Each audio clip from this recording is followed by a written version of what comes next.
사랑하는 영락교회 지체들에게 주 안에서 평화 인사를 전합니다. 오늘은 2014년 5월 30일 목요일입니다. 오늘의 묵상 본문은 이사야서 1장 10절로 31절까지의 말씀입니다. 오늘 본문 말씀 이사야서 1장 10절부터의 말씀은 이렇게 시작합니다.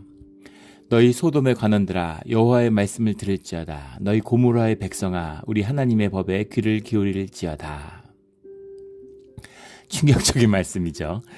지금 예루살렘이잖아요. 주의 자녀들이잖아요. 그런데 예루살렘을 향해서 유다를 향해서 주님이 소돔의 관원아 고모라의 백성아, 관원들도 백성들도 통치하는 자들이나 통치를 받는 자들이나 마찬가지라는 거죠. 소돔과 고모라와 예루살렘이 다를 것이 없다 이 얘기입니다. 예루살렘과 유다가 소돔과 고모라와 다를 것이 없다. 굉장히 충격적인 말씀인 거죠. 어떻게 이렇게까지 왜 이 지경까지 됐을까라는 이 비통함, 애통함의 이야기입니다. 우리 하나님의 법에 귀를 기울일지어다. 법이라고 해석했는데 데바르 야훼라는 말이죠. 하나님의 말씀 이런 겁니다. 하나님의 말씀, 살아계신 하나님의 말씀에 귀를 기울여라. 주님은 살아계시고 주님 우리와 함께하기를 원하시는데 사실은 주님과 함께하기를 원하지 않는 거죠. 종교를 만드는 거예요. 세상의 가치와 세상의 의미를 높이는 그런 굴레를, 멍에를 만들어서 사람들에게 씌우는 겁니다. 하나님이 제일 싫어하시는 거죠. 하나님이 창기와 세리를 친구로 삼으시지만 바리새인과 제사장들을 버리시죠. 상상해 보세요. 창기라는 게 그 성전 창기입니다. 우상 숭배 표상이에요. 세리는 무엇입니까? 요즘 세리가 아니죠. 로마의 침략을 지배를 받고 있던 그 시기입니다. 우리 일제시대 때 친일파 생각하면 되죠. 근데 어떻게 세리를 품을 수가 있고 어떻게 창기를 품어주실 수가 있어요. 창기와 세리를 품어주시는 주님이 바리새인을 품지 않으신다는 겁니다. 이게 종교의 비밀이죠. 종교가 최악인 거예요. 그래서 교회 나왔으면 주님을 만나고 주님의 말씀을 들어야지 종교 생활하고 종교의 의의를 쌓고 편안하잖아요. 이원하니까. 돈 욕심은 돈 욕심대로 부리고 돈을 섬기고 삶의 안일함을 추구하면서 종교의 의의로 그걸 덮고 높이고 이게 최악이라는 거죠. 주님의 이름을 그렇게 모욕하고 더럽히는 것을 결코 용서치 않으신다는 겁니다. 예루살렘의 모습이 바로 그것이었다라는 것이죠. 그래서 주님이 예루살렘을 버리고 예루살렘을 회파하는 제단을 회파하고 예루살렘을 무너뜨리시는 겁니다. 11절에 여호와가 말씀하시되 너희의 무수한 재물이 내게 무슨 유익하뇨 너는 순양의 번제와 살찐 짐승의 기름에 배불렀고 나는 숫송아지나 어린 양이나 수염소의 피를 기뻐하지 아니하노라. 피를 태우는 것은 주님과 하나됨을 의미하는 거고 주님 앞에 죄 사함을 말하는 건데 죄를 사하는 내가 깨끗이 살겠습니다 라는 마음으로 주님 앞에 저를 깨끗하게 살 수 있도록 인도해 주십시오 이런 뜻이죠. 그런데 깨끗하게 살 생각이 없고 계속 죄를 지어요. 주님과 함께할 마음이 없습니다.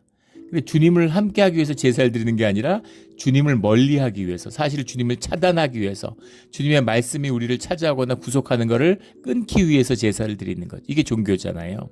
종교 행위를 하는데 주님이 무슨 기름을 먹는 것도 아니고 주님한테 이게 무슨 의미가 있겠어요. 살코기를 주님이 먹는 것도 아니고 그러니까 그런 걸 기뻐하지 않다 이렇게 말씀하신 기뻐하지 않는다. 너희가 내 앞에 보이러 온 이것을 누가 너희에게 요구하였느냐 내 마당만 밟을 뿐이라. 모든 제사 성전이라고 하는 것은 우리를 위해서 필요한 것이죠. 주님이 우리와 함께하기 위해서 우리에게 허락하신 거 영이신 주님 영인 주님을 우리가 어떻게 함께 동행하고 우리도 영이 있잖아요. 우리가 기도하고 예배 가운데 주님과 함께 할 수 있는데 그럴 준비가 안 됐기 때문에 그렇게 자라나지 못했기 때문에 우리에게 종교의 옷을 입혀주시는 거죠. 종교의 형식을 부여해 주시는 겁니다. 그래서 그 그릇 가운데 참된 주님의 말씀과 임재를 담아야 되는 거죠. 종교는 다 쓸데없어. 종교는 다 필요 없는 거야. 악이야. 이건 아니죠. 옷을 입어야 되잖아요. 우리가 가면을 써야 되잖아요. 가면 없이 어떻게 삽니까? 우리가 에고 없이 어떻게 살아요? 그러나 에고가 거짓이라는 것, 종교가 거짓이라는 것, 옷이 내 몸이 아닌 것처럼 옷이 진짜가 아니고 가면이 진짜가 아니고 종교가 진짜가 아니라는 것을 인정해야죠. 예, 그리고 그 안에 진실을 담아야 되는 겁니다. 밥그릇인데 밥그릇이잖아요. 예, 밥을 손에다 들고 먹겠습니까? 예. 입을 무슨 밥솥에다가 들이받고 먹겠어요? 밥그릇에 담아야죠. 그래서 그릇은 귀한 거예요. 예, 그릇은 귀한 것입니다. 그러나 그릇을 밥이라고, 밥이 없는데 밥그릇을 가져다가 밥 먹으라고, 밥 먹었다고 하면 안 되겠죠. 근데 종교가 그런 짓을 하고 있다는 겁니다. 예, 주님이 안 받으시는데 우리가 드렸으니까 받은 거지 뭐, 이렇게 되는 거죠. 예, 골반 이런 거잖아요. 부모와 자식이 서로 사랑을 나누고 가족끼리 사랑을 나누는 걸 주님이 기뻐하시는데, 예, 가족끼리 사랑을 나누지 않고 가족끼리 인색하는데 주님을 이용해요. 예, 주님께 드리려고 한 거야. 주님이 가장 존귀하고 가장 높으니까, 내 삶의 첫 번째로 삼았으니까. 근데 부모한테 주지 않으면서, 형제와 나누지 않으면서, 이건 하나님한테 드리려고 그랬어. 사실은 다 자기가 갖는 거죠. 그래서 부모와 가족한테 안 주던 부모한테 안 주던 그건 자기 악일 뿐이에요. 그런데 자기 죄일 뿐입니다. 그런 죄는 용서받을 수 있어요. 근데 그것을 주님의 이름으로 더럽히면, 주님의 이름을 가져다가 고르반이라고 얘기하면 그런 짓은 용서받지 못한다라는 거죠. 그게 굉장히 중요한 것입니다. 우리 구약 전체에 흐르는, 성경 전체에 흐르는 굉장히 중요한 정신이에요. 그래서 우리가 종교 생활을 하죠. 예, 하지만 그 가운데 신앙을 담아야 합니다. 예, 종교 자체에 빠져서는 안 돼요. 절대 가짜가 돼서는 안 됩니다. 예, 교회 안 나온다고, 주님 이름 모른다고, 성경 묵상 안 한다고 복을 받지 않는 것이 아니에요. 성경을 한번 잘 읽어보십시오. 주님의 모든 주님의 피조물과 주님의 생명에 돌아오기를 원하고 축복을 하십니다. 생명의 근원이시니까. 근데 주님에게 모두 다 복을 받을 수가 있어요. 세상에 복을 내리니까 세상의 악인들도 복을 받잖아요. 그런데 가짜는 복을 못 받습니다. 진짜만 받아요.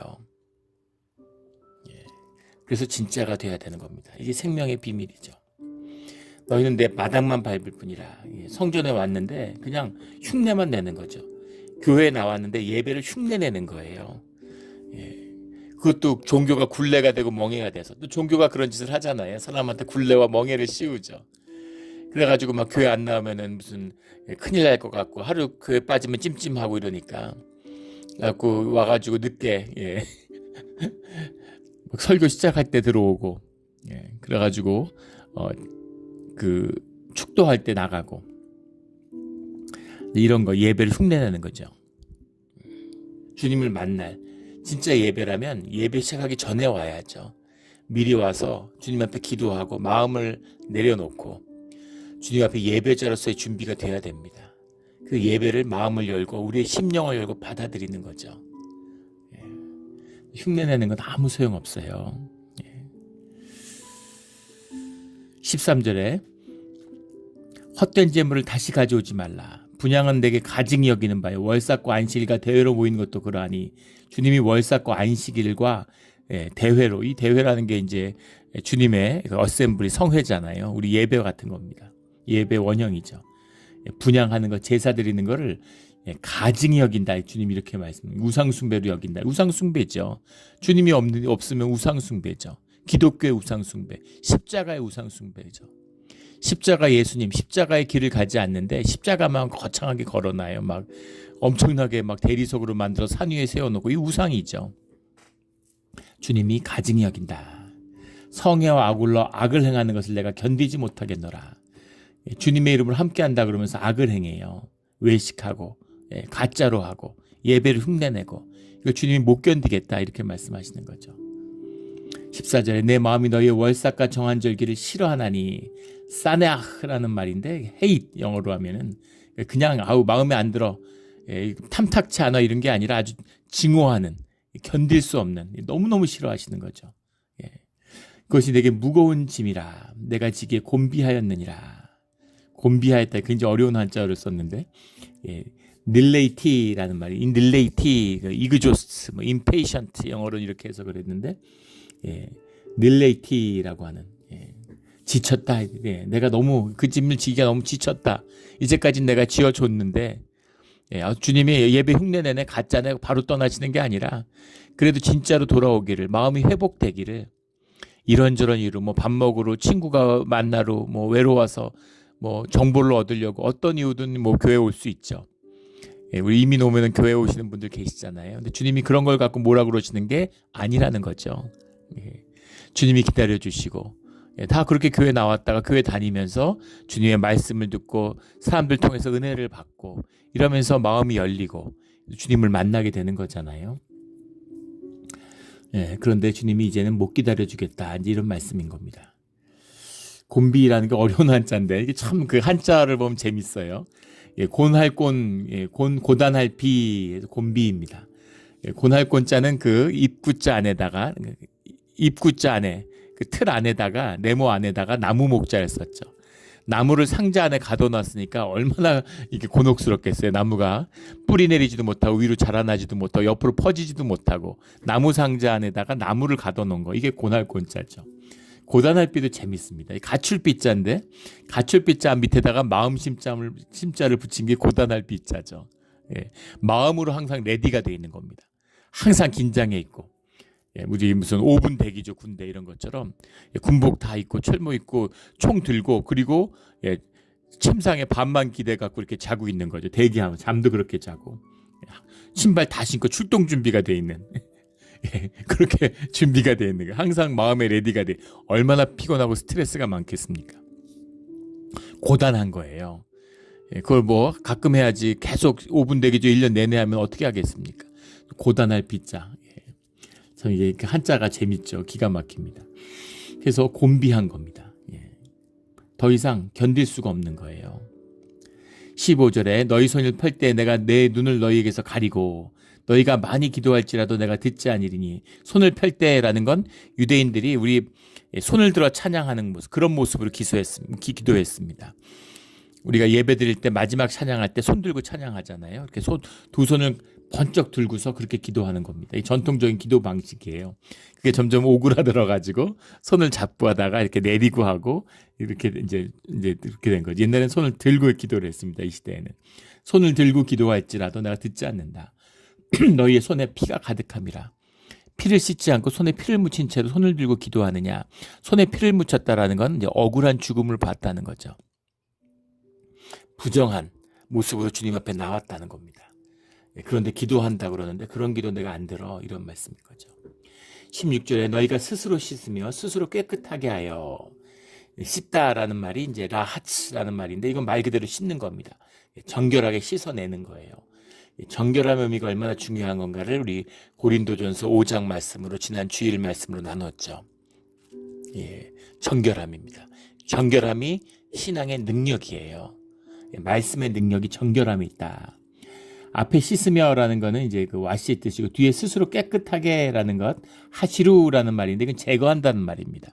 이건 내 마음의 부정, 내 삶의 나쁜 어떤 그런 습관들, 행실들, 이런 것들을 없애는 것.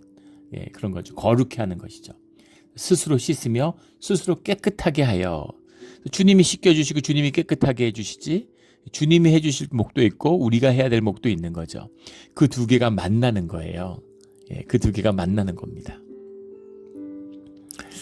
우리 어렸을 때 애들 엄마 생일이 되면, 엄마 생일이 집안 최대의 명절이었죠. 참 그 경험이 중요한데, 저는 뭐 대가족에서 자라고 또 오남매였고 막내고 이래가지고 뭐 생일 그렇게 챙기고 막 생일이라고 축하하고 이런 게 별로 없었습니다. 미역국 한 그릇 먹는 거지 뭐 생일이라고 그렇게 그러나 이러고 뭐 그냥 지나갔는데, 뭐 형 생일은 좀 챙겼던 것 같아요. 기억해 보면 형 생일날은 이제 케이크도 뭐 사오고 그랬던 것 같습니다. 장손이라고. 근데 누나들도 뭐 그다지 생일 챙기지 않았던 것 같고. 근데 이제 저희 그 애들 엄마는 외동딸이죠. 그러니까 그 생일이 뭐 집의 최대 기쁨이고 명절인 거죠. 그래서 그게 너무 익숙하니까 막 그 생일이 다가오면 완전히 이렇게 너무 달랐어요. 그러니까 자연스럽게 이제 엄마 생일을 이렇게 막 그 높이는 이제 그렇게 됐죠. 그래서 아이들하고 선물을 준비하는데 아이들이 뭐가 있어요. 근데 애들이 단돈 1불이라도 뭐 색종이라도 가져와서 함께 준비하는 거죠. 그 준비하는 선물을 사면 대부분 아빠 돈으로 하는 거지. 근데 애들도 정성을 모으는 거죠. 그런 겁니다. 같이 하는 거예요. 누워서 주님 씻어주세요. 주님 제거해 주세요. 주님이 물론 씻지 않고 제거해 주시지 않으면 깨끗해지지 않죠. 아이가 어리면 엄마가 씻기잖아요. 아빠가 씻기잖아요. 근데 애도 씻으려고 나오고 씻으려고 해야 되는 거죠. 예. 억지로 씻거나 억지로 깨끗하게 하지는 않는다는 겁니다. 이게 인격의 비밀이에요. 우리가 인격적인 관계, 인격적인 대접을 못 받아가지고 주님을 만나도 이 관계를 푸는 게 어려운 겁니다. 우리가 원하지 않는데 주님이 우리에게 막 깨끗함을 강요하고 이러지 않으세요. 지금 그 깨끗하지 못함에 탄식하는 거죠. 깨끗함의 관계를 맺었는데 깨끗게 하셨는데 세상보다 더 들어져 갖고 온 겁니다. 주님이 탄식하는 거예요. 너의 약한 행실을 버리며 행악을 그치고, 이 시대의 행악이라는 건 뭐 지금도 악이 횡행하지만 상상을 초월하는 것이죠. 아이를 그 우상 숭배의 제물로 바쳤습니다. 그러니까 말 다 한 거죠.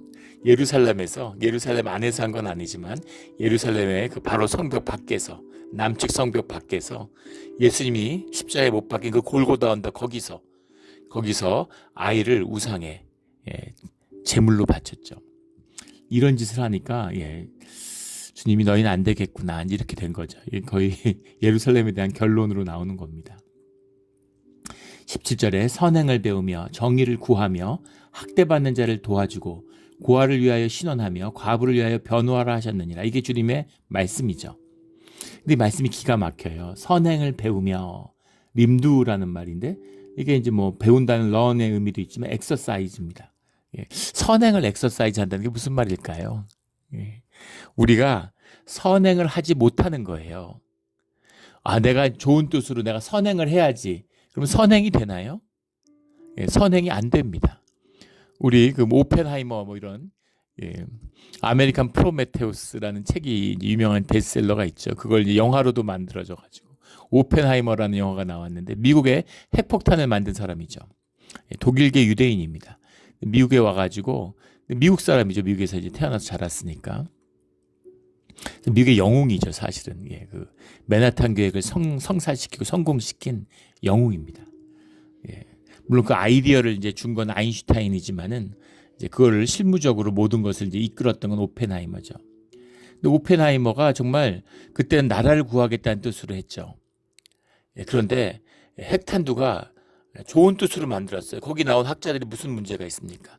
근데 결국 만들어 놓고 보니까 세상에 큰 악을 행한 거죠, 사실. 본인도 나중에 핵 개발에 반대하고, 이래서 핍박도 받고 그랬죠. 수소폭탄 개발에 반대해서. 원자탄의 아버지인데. 좋은 뜻으로 했다고 해서 좋은 결과가 나는 게 아닙니다. 아이히만, 희대의 악마같이 그려졌던 악의 평범성, 한나 아렌트인가요? 그 책에 보면 그 아이히만의 재판 기록이잖아요. 인터뷰고. 근데 그 사람이 너무 평범한 거예요. 악의 평범성이죠. 그냥 양식적이고 교양 있고 친절하고 따뜻한 독일의 중산층 사람이에요.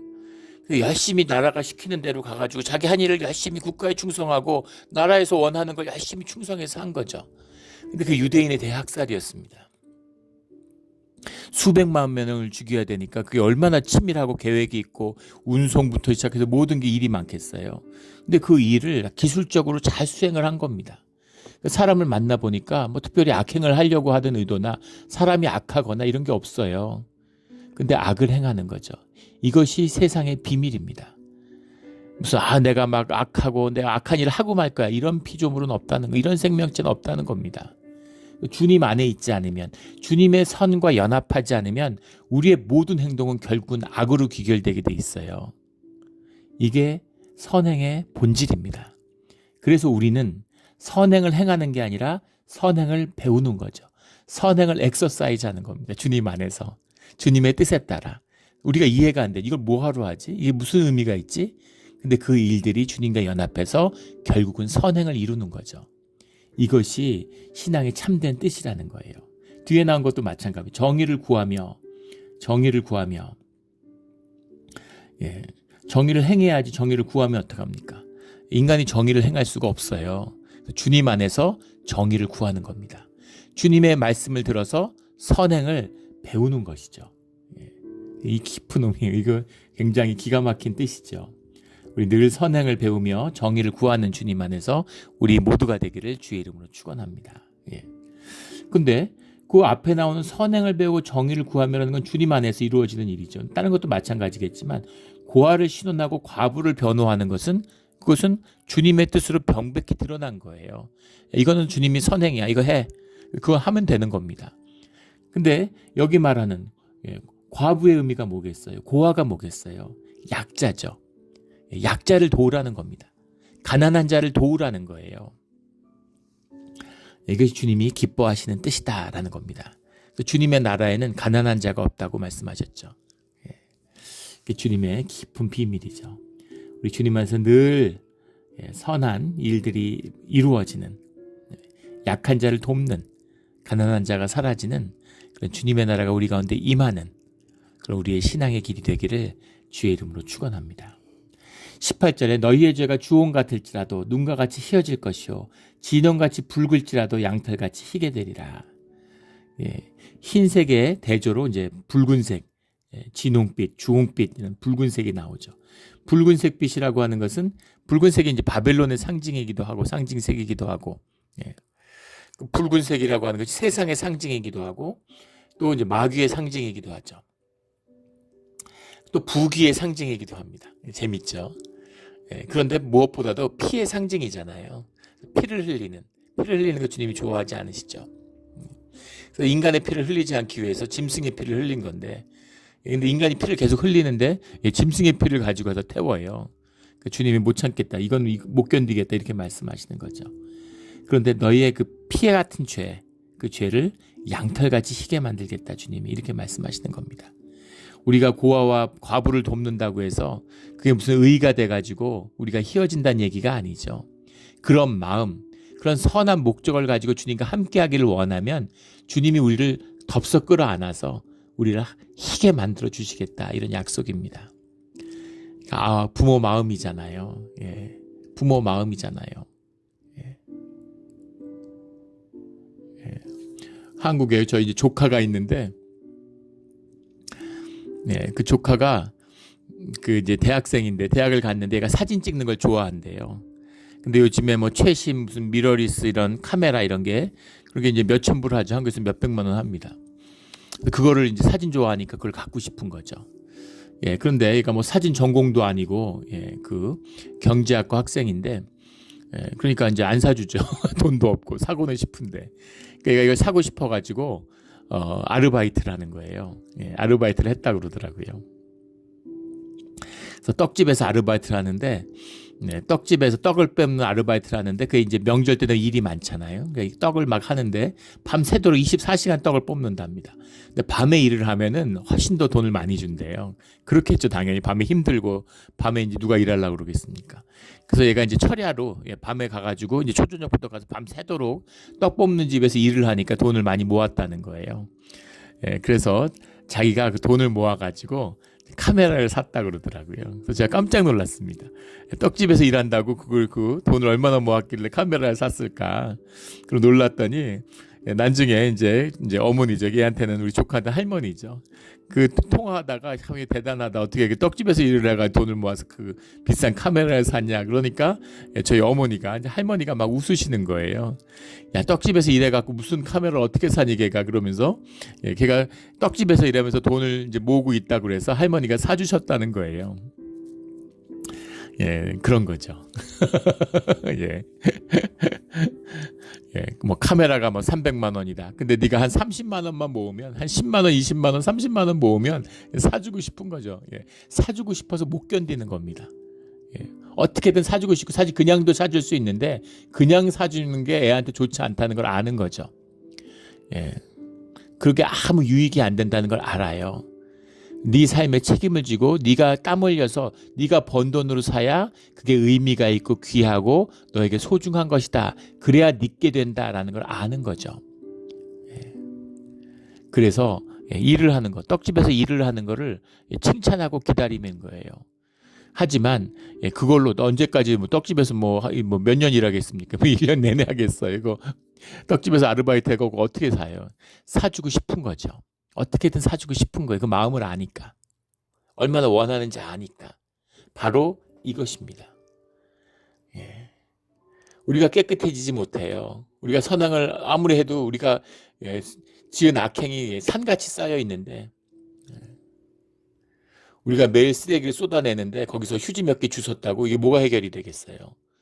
그런데 그 마음, 너희가 깨끗해지고 싶은 마음, 선행을 배우고 싶은 마음, 정의를 구하는 그 마음을 있으면 주님이 그걸 이루어 주신다는 겁니다.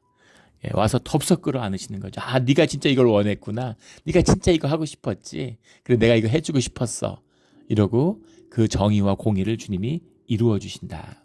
우리를 양털같이 희게 하신다라는 겁니다. 이 주님의 마음을 만나서 양털같이 희어지는 우리 모두가 되기를 주의 이름으로 축원합니다. 21절에 신실하던 성읍이 어찌하여 창기가 되었는고. 극적인 신실하던 성읍이, 신실하다라는 말이 네 에마나흐라는 말입니다. 네 에마나흐. 네 에마나흐가 중간에 있는 에만이라는 게 아만이죠. 아만이 동사 원형인데 아만이라는 말이 이제 우리 아멘이야 아만에서 온 거잖아요. 믿는다라는 faithful하다는 것. 신실함이라는 것이 부부관계의 기초죠. 언약이잖아요. 유전자 하나 안 썩, 그 피 한 방울 안 섞었는데 부부가 되면 무촌이에요. 내 DNA의 50%를 갖고 있는 자식도 나하고 일촌입니다. 그런데 부부는 무촌이에요. 부부는 하나예요. 어떻게 그럴 수가 있습니까? 언약 때문이죠. 언약. 이게 아만의 비밀입니다. 우리 성경 전체에 흐르는 아만, 믿음, 신실함. 믿는 거죠. 서로의 언약을 붙들고 믿는 겁니다. 그런데 부부 관계의 기초가 신실함인데 창기가 되었어요. 창기는 돈을 위해서 몸을 파는 거잖아요. 부부와 극단적으로는 양극단이죠. 부부인데 남편이 부인이 돈을 받고 몸을 팔아요. 이게 뭡니까 도대체? 부부 파산이죠. 끝난 거죠. 돈을 위해서 신의를 버린 거잖아요. 극단적인, 하지만 가장 극적인 표현이죠. 신실하던 성읍이 어찌하여 창기가 되었는고. 22절에 내 은은 찌꺼기가 되었고 내 포도주에는 물이 섞였도다. 포도주는 묽어졌고 물을 섞었다. 포도주에. 은은 찌꺼기가 되었다. 다 존귀함을 상징하는 거죠. 은과 포도주, 축복을 상징하는 거잖아요. 근데 그것들이 다 썩어버렸다. 이런 얘기입니다. 우리가 금은보화를 싫어하는 사람은 없을 겁니다. 그런데 그것을 주님이 주신 것과 세상이 준 것은 달라요. 은이 찌꺼기가 되었다는 게 무슨 은의 순도가 떨어졌다는 얘기가 아니죠. 내가 땀 흘려서 건실하게 번 돈과 사기쳐서 남의 거 뺏은 거하고는 다른 겁니다. 돈은 돈이죠, 똑같이. 그러나 그것은 다른 것이다 라는 거죠. 썩은 찌꺼기의 은이 되고 물이 섞인 포도주가 되었다, 이런 말씀이죠. 25절에 내가 내 손을 내게 돌려 내 찌꺼기로 잿물을 씻듯이 녹여 청결하게 하며 내 혼자물을 다 제하여 버리고. 너 더러워졌구나 하고 널 버리는 게 아니라 네 손을 내가 씻겠다, 주님이 이렇게 말씀하시는 거예요. 이게 바벨론 유수의 비밀이죠. 이것이 고난의 비밀입니다. 그리고 오늘 앞으로 우리 교회가 걸어가야 될, 우리 시대의 한국 교회가, 미국 교회가, 세상의 교회가, 이 땅의 교회가 걸어가야 할 길이에요. 손을 씻어야 되는 겁니다. 잿물로 모든 거짓을 씻어야 되는 것이죠. 그래서 큰 고난이 기다리고 있어요. 우리 시대에는 부흥의 때가 아니라 고난의 때입니다. 예루살렘의 때가 아니라 바벨론의 유수의 때예요.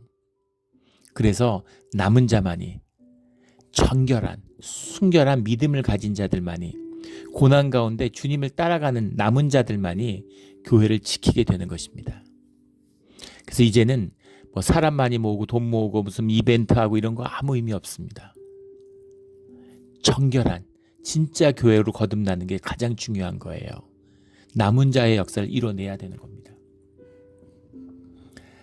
우리 그런 주님의 남은 자의 역사 가운데 쓰임받는 우리 몬트레 영락교회가 되기를 주의 이름으로 축원합니다. 26절에 내가 재판자들을 처음같이 내 모사들을 본래와 같이 회복할 것이라. 씻어버리고 회복할 것이다. 회복한다는 건 예전에 좋았던 때가 있다는 거죠. 디폴트 값이 있다는 겁니다. 그때로 되돌리겠다. 그 관계로 가겠다. 이런 말씀이신 거죠. 예. 없는 걸 하라는 게 아니죠. 안 되는 걸 하라는 게 아닙니다. 예. 안 되는 걸 주님이 이루어 주시죠. 그런데 원래 우리의 모습으로 회복하신다는 거예요. 좋은 모습이 있다는 겁니다. 주님의 형상으로 만들었잖아요. 예. 우리 어린아이 같은 우리가 어린아이였잖아요. 어린아이 같은 모습을 회복시키겠다라고 주님이 말씀하시는 거죠. 예. 그리한 후에야 내가 의의 성읍이라 신실한 골이라 불리리라. 의의 성읍 신실한 골로 회복시키시겠다라는 주님의 말씀이죠. 주님은 말씀하시면 그 말씀을 반드시 이루십니다. 예. 신실하신 주님이시기 때문이죠. 그래서 그 말씀을 받는 것이 중요한 거예요. 가장 소중한 것이죠. 27절에 시온은 정의로 구속함을 받고 그 돌아온 자들은 공의로 구속함을 받으리라. 정의와 공의가 늘 함께 나오죠. 짝을 이뤄서 같이 다니는데 둘 다 굉장히 중요한 단어입니다. 그 유대인들이 유대에 수많은 어휘가 있지 않겠습니까? 그 중에서 가장 중요한 어휘 10개를 뽑으면 그 안에 미슈파트와 체데크가 들어가요. 물론 이거는 이제 이제 종교의 영향이기 때문이겠죠. 가치와 의미의 핵심적인 단어죠. 근데 우리는 이제 정의, 공의로 해석했는데 사실은 미슈파트는 정의보다는 공정이 더 어울리는 말입니다. 미슈파트는 법정 용어라고 그러죠. 공정하게 집행되는 것, 공평하게 집행되는 것, 이게 미슈파트입니다. 정의죠. 공의는 체데크라는 말은 사실 우리말의 정의는 체데크가 더 가깝죠. 체데크라고 하는 것은 어떤 실체적인 의로움을 얘기하는 거예요. 그 차이를 비유하자면 이런 것입니다. 내가 돈 벌어가지고 세금 내고 부를 이뤘어요. 미슈파트죠. 뭐 사기친 것도 아니고 무슨 뭘 속인 것도 아니고 폭리를 취한 것도 아닙니다. 그래서 공정하게 모든 절차에 따라서 내가 돈을 벌어서 큰 부자가 됐어요. 이것은 미슈파트는 이루어진 겁니다. 그런데 나는 부자가 돼가지고 큰 집에 사는데 내 형제는 길에 살아요. 거지예요. 뭐가 잘못됐습니까? 내가 무슨 세금을 안 냈나요? 죄를 졌나요? 속였나요? 아무 문제 없죠. 미슈파트는 이루었지만 체데크가 이루어진 것은 아니죠. 형제가 화목하게, 형제가 공평하게, 형제가 나누며 형제가 같이 잘 사는 것이, 그것이 부모의 체덱이고 하나님의 체데크잖아요. 그래서 내가 미슈파트를 통해서 부를 이루었지만 그 부를 나눠주는 거죠. 이게 체데크예요. 비유가 정확했는지 모르겠는데 이런 차이가 있는 겁니다. 그래서 미슈파트와 체데크는 서로가 보완적인 관계에 있는 거죠. 공정함을 이루어야 무엇을 위한 공정함이에요? 그 미슈파트가 작용하고 있는 그 목적을 이루는 그 과정에서의 공정함을 담보하는 실체적인 정의가 바로 체데크인 거죠. 그 공무원들이 이제 이거를 이제 미슈파트만, 체데크를 잃어버리고 미슈파트만 집착하게 되면은 전형적인 공무원이 되는 거죠. 우리 무슨 이런 구청 같은 일 처리하는데 그걸 그렇게 복잡하게 본인을 인증해야 되겠는데 사기를 치면 안 되기 때문에, 남을 도용하면 안 되기 때문에 그거를 엄중히 하라는 의미에서 이를테면 10가지를 갖고 그 과정을 이제 거치는 거죠. 근데 보니까 본인이 확인이 돼요. 주민등록증, 운전면허증, 여권 가져와서 본인이 확인이 안 돼요. 근데 80 먹은 할아버지가 왔는데 공인 인증서를 안 받았다고 서류를 안 떼주는 거죠. 누가 봐도 본인인데. 이런 겁니다. 체데크가 깨진 거죠. 본인을 인증하는 게 더 중요한 거죠. 본인을 인증하라고 그 과정을 만들었는데 본인인 게 분명한데 서류를 5가지 가져와야 되는데 하나를 빼먹으셨네. 10가지 갖고 왔는데 하나를 그럼 못 해주죠. 이런 식으로 애매기는 거. 이런 겁니다. 그러니까 미슈파트, 내가 법대로 했는데, 내가 규정대로 했는데 뭐가 문제야. 그런데 체데크가 깨진 거죠. 그래서 미슈파트와 체데크는 짝을 이루어서 같이 다니는 겁니다. 동전의 양면 같은 거죠. 오히려 체덱을 이루기 위해서 미슈파트가 흔들릴 수도 있죠. 근데 그거는 공정함이라는 게 체데크로 해서 보장되는 겁니다.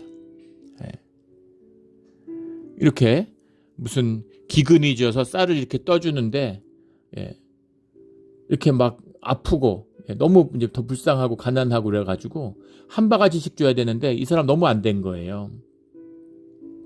예, 그래가지고 두 바가지를 떠줬어. 이 미슈파트가 깨진 거잖아요. 예, 한 사람당 한 바가지, 한 가정에 한 바가지씩 쌀 퍼주라고 그랬는데 왜 저 집은 두 바가지 퍼줬어? 미슈파트는 깨진 거죠. 그러나 그 체데크라고 하는 가난한 자와 어려운 자를 돕는다는 그 공의에 의해서 미슈파트가 보완되는 것이죠. 비유가 잘 맞는지 모르겠는데 미슈파트와 체데크는 이렇게 동전의 앞면과 뒷면 같은 거예요. 그래서 항상 짝을 이뤄서 같이 다니는 겁니다. 혼자 다니면 안 돼요. 예. 공산주의 같은 거, 체데크 누구도 내 것을 내 것이라 하지 않는, 사실은 성경의 꿈, 하나님 나라의 꿈이라는 것을 땅에서 이루겠다라고 하는 것이 공산주의 운동의 시작이죠. 유대인들이 다 한 겁니다. 독일 사람들은 왜 그렇게 유대인을 원수져서 수천 년간 살았는데 유대인들을 다 죽이려고 했을까? 왜 독일만 그렇게 유난히 유대인을 미워했을까? 그 비밀이 뭡니까? 왜 수백만씩 잡아다 죽였을까? 1차 세계대전에서 국력에서 독일이 밀리지 않았습니다. 영국에도 밀리지 않았어요. 그런데 사실은 독일이 패한 건 러시아를 무찔렀잖아요. 러시아를 무릎 꿇고 독일이 이길 줄 알았는데 카이랑에서 반란이 일어나면서 구테타가 일어나면서 무너졌죠. 근데 그 카이란의 반란을 일으킨 사람들이 공산주의자들입니다. 근데 그 공산주의자들이 다 유대인이에요. 코민테른이니 뭐 나중에 코민포름이니 이런 공산주의 운동의 대부분이 다 유대인입니다. 무슨 트로츠키, 레닌 뭐 이런 사람들 전부 다 유대인들이죠. 그러니까 유대인들이 일으키는 유대인 운동이 공산주의 운동이다 이렇게 보는 거예요. 그래서 유대인들 때문에 독일이 1차 대전에 졌다 배신으로 그렇게 보는 거죠. 유대인들을 용서할 수가 없는 겁니다. 우리는 하늘의 천국을 이 땅에다가 천국을 하나님의 말씀을 거꾸로 세웠다. 천국을 거꾸로 세웠다. 공산당 선언에 나오는 이야기죠. 그런 그거를 이제 나오는 그 공산주의 꿈이라는 게 사실은 하나님 나라의 꿈이었죠. 유대인들이 꿈꾸던. 하여간 유대인들은 이 회당 유대교죠. 여기 유대교라고 하는 것은 이 땅의 축복에 대해서는 귀신들이죠. 완전히. 하늘의 복은 전혀 몰라요. 소련이 엄청난 번영을 이뤄냈잖아요. 소수의 거짓대들이 중국 대륙을 석권했습니다. 그 꿈이 있으니까. 체데크가 있으니까. 근데 체데크만 있지 미슈파트가 없어요. 엄청난 좋은 꿈을 갖고 있는데 그 꿈을 이루겠다고 하면서 온갖 못된 짓은 다 하는 거예요. 남의 거 다 뺏고 독재하고 인권도 무시하고 사람 죽이고. 왜냐하면 체데크가 중요하니까. 근데 미슈파트가 없는 체데크가 무슨 의미가 있습니까? 내가 진짜 좋은 일을 이루려고 수많은 사람을 살리려고 내가 사람 여러 죽였다. 이게 무슨 의미가 있어요? 아무 의미 없는 것입니다. 그래서 정의와 공의는 짝을 이룬다. 같이 다니는 비밀이죠. 우리 정의와 공의가 늘 짝을 이뤄서 우리 삶 가운데 함께하는 우리의 주님이 인도하시는 우리의 믿음의 길이 되기를 주의 이름으로 축원합니다. 29절에 너희가 기뻐하던 상수리 나무로 말미암아 너희가 부끄러움을 당할 것이요 너희가 택한 동산으로 말미암아 수치를 당할 것이라. 우상 숭배를 얘기하는 거죠. 상수리 나무라는 건 신목이죠. 동산이라고 하는 건 산당을 말하는 거죠. 이런 데 가가지고 자기 복을 구하는 거예요. 내 복을 얘기해주고 내게 복을 빌어달라는 거잖아요. 그런데 너희의 복의 근원이 된 것들이 다 너희의 수치가 될 것이다. 이렇게 주님이 말씀하시는 거죠. 31절에 강한 자는 사모라기 같고 그의 행위는 불띠 같아서 함께 탈 것이나 끌 사람이 없으리라. 주님의 불, 심판의 불이 너희 예루살렘과 너희의 종교를 태워버릴 거다. 지금 외세 위협이 있으니까 점점 더 종교를 똘똘 뭉치고 하나님 우리 구해줘. 성전이 있으니까 우린 끄떡없어. 이러고 얘기하는데 무슨 소리야. 아수르를 바벨론을 불러온 게 주님이야. 정반대로 얘기하는 거죠. 이사야가 받을 핍박을 생각해 보십시오. 하나님이 너희를 지키신다고? 하나님이 지금 너희를 벌 주려고 아수르를 불러왔어. 이 얘기입니다. 하나님의 불로 너희 다 태울 거야. 성전 무너뜨릴 거야. 주님이 그걸 제일 싫어해. 이런 얘기죠. 강한 자는 사모라기 같고 사모라기라는 말 삼시를 말하는 거죠. 삼으로 이렇게 짜는 삶을 얘기하는 거죠. 오라기 이런 게 실 같은 게 이렇게 나오는 걸 오락이라고 그러잖아요. 삼으로 짠 여기 나일론이 나오기 전 때는 삼이 인류 역사 최고의 섬유였죠. 그 사모락이라고 하는 것, 그게 이제 보풀하기 같은 거잖아요. 실이 이렇게 나와 있는 것. 강한 자라고 해봐야 사모락이 아무것도 아니잖아요. 리노레트라는 말인데, 리노레트라는 말의 원형이 나르입니다. 재밌어요. 나르라는 말이 꼰다는 얘기입니다. 쉐이크 아웃, 꼬는 거예요. 삼이 꼬아서 만들잖아요. 그러니까 어느 나라나 참 마찬가지인 것 같아요. 이게 꼬는 거죠. 근데 그런 시로라기 같은 것이다. 강해봐야 너희가 시로라기고, 행위는 불티 같아서 레니자우츠 뭐 이런 말인데, 나자츠죠. 나자츠, 원형은 나자츠입니다. 나자츠라는 게 스파크죠. 불티 팍 튀는 거죠. 아무것도 아닌 거죠. 불티 아무것도 아니잖아요. 그래서 다 함께 탄다 이런 얘기입니다. 그런데 그 불을 끌 사람이 없다. 주님이 태우시는 거니까. 심판의 불, 타는 불인 주님이 임재하시는데 뭐가 살아남겠습니까? 심판의 때입니다. 그러나 멸망은 아니에요. 회복입니다.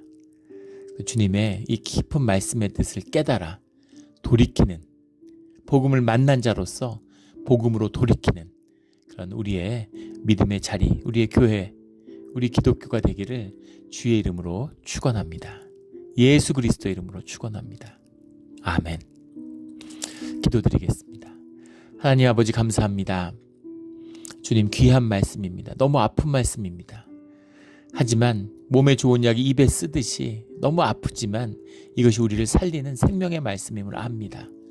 말씀을 살아서 하나님의 나라가 우리의 능력이 되는 그런 믿음의 길을 보게 하여 주시옵소서. 또 가게 하여 주시옵소서. 우리를 깨끗하게 하여 주셔서 주님이 제물로 손을 씻기시는 것처럼 우리의 모든 허물을 씻고 우리의 주홍빛 같은 죄를 씻어서 양털같이 치게 되는 정의와 공의의 백성이 되게 하여 주시옵소서. 감사하며 예수 그리스도의 이름으로 기도드렸습니다. 아멘.